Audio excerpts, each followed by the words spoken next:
So when you have this much of power, you need to compromise on mileage, a little bit on comfort, and a huge compromise on. Hey, what's up YouTube? Welcome back to another video of KTM Duke 390. So in this video, I'm gonna talk about overall experience that I had with this motorcycle for the past few days. And I need to tell that I'm so much impressed with this motorcycle in the way how it has evolved from the earlier version of Duke 390. So just consider this as a complete review from my side, keeping this for a considerable amount of time in city as well as highways. So I'm just out for a ride for a video purpose only to tell what all things that I've saw on this motorcycle.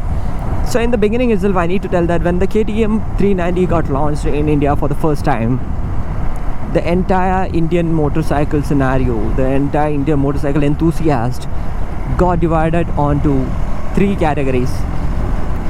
One, obviously, people who love the KTM 390 and they just got addicted to the power of this motorcycle. The second, people who hated the machine, finding excuses that it is not refined, it is so much vibration and it gives a lot of wind blast, it is unsafe to ride, it doesn't have braking power and all blah blah blah blah things. And yeah, that's one set of people who hated the 390. And the third set of people who actually loved the 390 but was afraid to take it on road. And it makes sense. I don't blame anyone. If someone is quite a beginner or an intermediate rider, they just get freaked out with the power that this motorcycle gives. KTM has successfully provided a better frame, more refined engine, so that now the earlier 390 is much more accessible to a crowd who's a little bit afraid to apply the full throttle. So in that sense, they just tried to bring in all the people who's on the third category to the Duke series. So I need to tell that comparing to the earlier version, this Duke is way refined, because yesterday I was riding an RC390 which was an earlier version. It was giving me good vibes. I could still feel that vibration on my balls. You see, the earlier version had a tougher seat. This has a much comfortable seat. You can even tour on this motorcycle. Touring on an earlier Duke 390 was like a tough job. So if you see the ergonomics of this motorcycle, I'm sitting way upright. I have a completely relaxed riding posture. There's no pressure onto my hand. The handlebar is rightly placed. It is slightly taller than the Duke 200, the handlebars. But only one thing is, if you have ever been to the Duke series, you know that the foot peg position of this motorcycle is not like anything that you see on another motorcycle, because it has a weird kind of foot peg position. If you're taking it for longer rides and all, I feel this kind of a foot position is better, because you can keep switching and you can avoid all the vibrations that you get from the foot peg. I'll stop here and talk. So yes, I was talking about the refinement. This engine is very refined from the previous version. Please forgive me, this bike is so dirty. I was riding it in rain, that's the reason. And another thing which I need to tell is that this is not a beginner friendly motorcycle. The brakes, the suspension, the engine, nothing is beginner friendly. You need to be having at least 1 or 2 years experience riding in city conditions and to understand the traffic, to get used to all the geared motorcycle and all, then just hop onto this. So the suspension on this motorcycle is still on the stiffer side. It's good for cornering, not that much great to handle in the city when you have bad patch of roads, otherwise no problem. The brakes are just amazing. It has been improved a lot. That means, again, not at all beginner friendly. That means you just apply the brakes, it just goes and hit like that. So really sharp brakes on this motorcycle. The seats are wider, it's much comfortable, it's much softer than the earlier version. Pillion seat also. You have wide grab rails to hold on. And if you ask me if it has any kind of vibrations, yes, it do have a little bit of vibration, not so much to a level of bothering if you're using in city. If you're taking it on highway rides, yes, you will feel a kind of numbness after 500 or 600 kilometers. Otherwise vibrations are not there too much. And heating issues, yes, it heats up a bit quick. Probably for Indian riding condition, it heats up in the first 5 minutes itself. If you're in dead traffic, it just gives the heat rightly onto your thighs. Now looking onto the console, you have all the things that could see in the segment, and this is more than what you can ask for. So I'm not just explaining things what it is there. So it has everything it has some issues also. So moisture is an enemy of this kind of a TFT screen, so you don't have to be so much worried about it. You go in rain, then no problem, just make it dry. It shouldn't make much of a problem. If you're giving it for pressure wash, try to cover it with some cover or something, otherwise no problem again. It comes with stock Metzeler tires. Don't change it to anything else like the Michelin Pilot Street and all. Just stick on to the stock Metzeler tires. That's the best that you can give, and it is the safest that you can give. Engine refinement is not so bad. It is very refined if you try comparing with the other Duke, the earlier version of Duke, but and the power delivery is still amazing.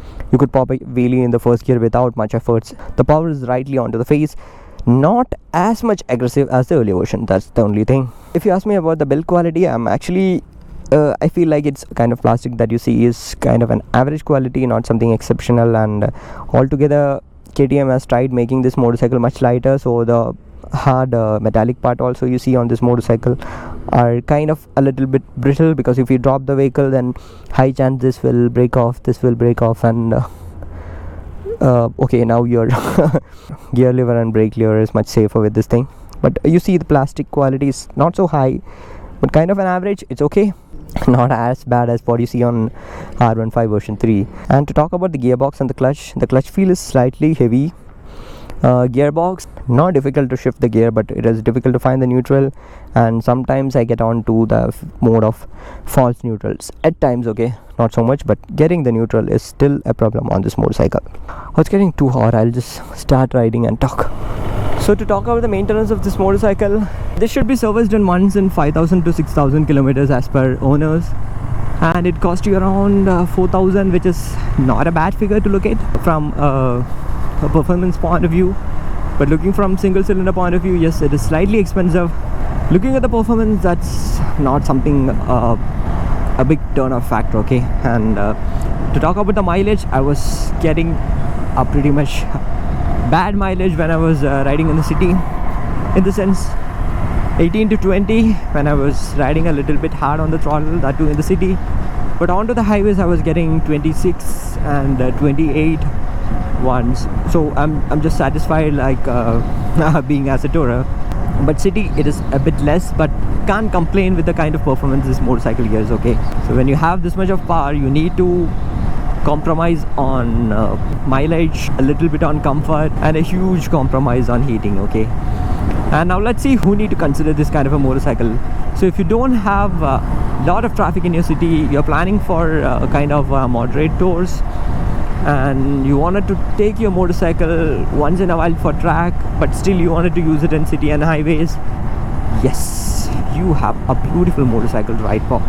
And the value for money proposition of this motorcycle is very high from my point of view, because you don't get this kind of a power in any other motorcycle if you pay this money. Okay, you can't compare the power of this motorcycle, the aggression that this motorcycle gives on a Dominar or an RR310. If you want a much saner bike, just go for the RR310 or CBR or Dominar, whatever you want. But if you want a purely mad machine, which is actually like a semi-controlled environment, you can buy this. If you want completely raw feel, okay, go and buy the early version of Duke 390. Okay, I mean I know that there are many unsatisfied customers of previous version of Duke 390 because it lacks refinement, and they sold it off.